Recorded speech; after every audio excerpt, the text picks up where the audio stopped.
A young lawyer was charmed by a young local lady while visiting a rural village in the Visayan region of the Philippines for his pro bono work. The young lady is a regular vendor at one of the shopping kiosks in the surrounding plaza. After a week, when the lawyer introduced himself to the young girl, he inquired whether he could court her.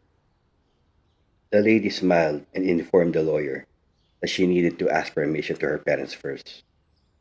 And when the lawyer returned to her stall after 2 days, she replied that her parents had consented and that he could visit the next day, if possible.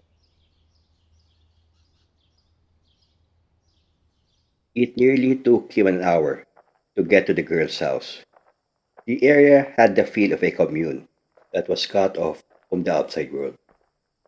An elder greeted the lawyer when he stepped foot on the neighborhood and accompanied him to the young lady's place. The villagers were staring at him, some with a simple smile and nod.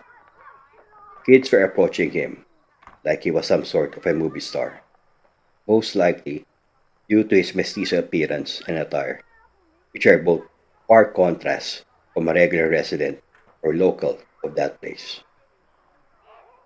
The young lawyer was enthusiastically welcomed by the girl's parents, siblings, and other relatives.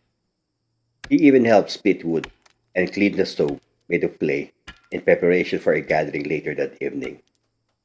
It is an old Filipino custom in which a suitor must perform certain things for the parents of the girl he is courting.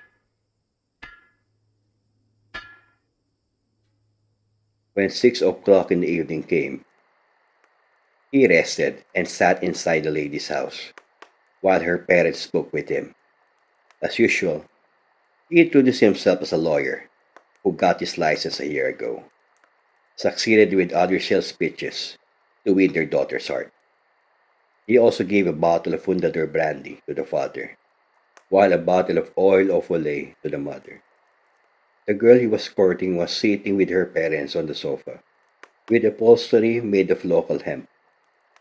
She is quiet and smiling at him, while her siblings and cousins were busy slicing ingredients and vegetables for tonight's special, while nibbling M&Ms that the lawyer gave.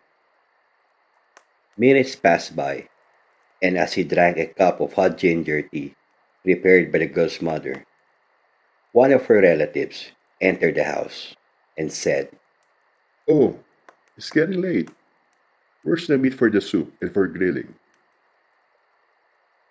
no one responded to the relative's query,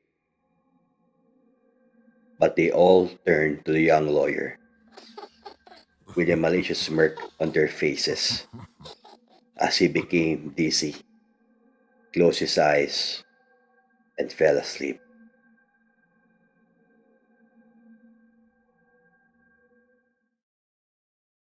This story was told by a close friend and is about an alleged possible encounter with a manananggal, or worse, a still unclassified entity. For those who don't know, manananggal is a Philippine folklore creature that can separate its upper torso from the lower part of its body. Their fangs seem comparable to a vampire, and they grow wings similar to a bat as well. The said encounter happened during the mid 80s in a quiet barrio nestled within the middle part of the Philippines. A chilling incident unfolded that would haunt the memories of those involved, especially a certain police officer who is my close friend's grandfather, who I'll just call him by a different surname, Officer Ramirez. It was a humid evening when the phone call disrupted the tranquility of Officer Ramirez's evening. The dispatcher's voice crackled through the receiver, informing him of a grisly discovery. Three disemboweled men, all scattered across the grassy fields of their rural barrio. Officer Ramirez hurried to the scene without pausing. As he got closer to the horrific scene, the air was heavy, with the metallic smell of blood. He was shocked to see a woman's mutilated body next to the three other dead bodies that were spread out and lifeless in the waning light of sunset. The woman's upper torso had been missing, leaving just her lower abdomen down to his feet, while her body entrails were exposed. Ramirez started his investigation with a foreboding determination. The men's IDs revealed they were outsiders, strangers to the barrio. However, Ramirez was unable to identify the woman despite his best attempts because the violence she had endured, leaving only her lower abdomen downwards exposed, and no items were found inside the pockets of her blooded skirt. This led to an additional task because the upper torso was nowhere to be found at the initial scene of crime.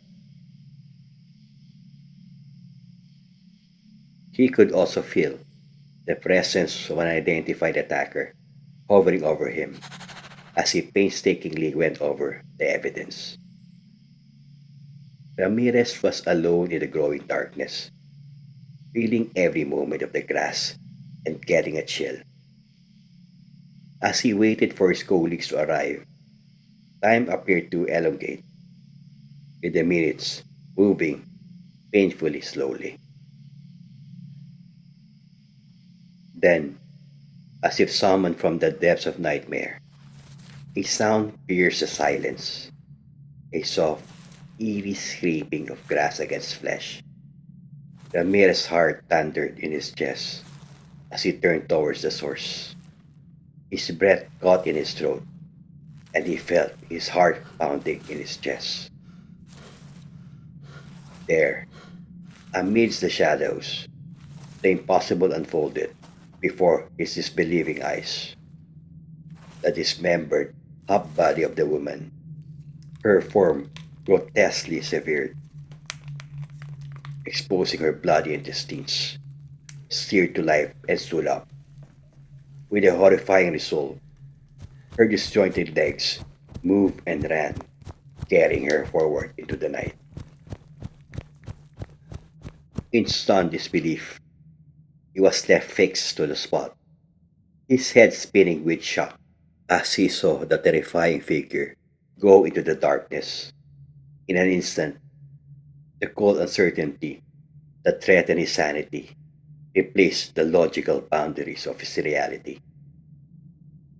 Ramirez struggled to accept the terrifying reality of what he had seen following the horrifying night.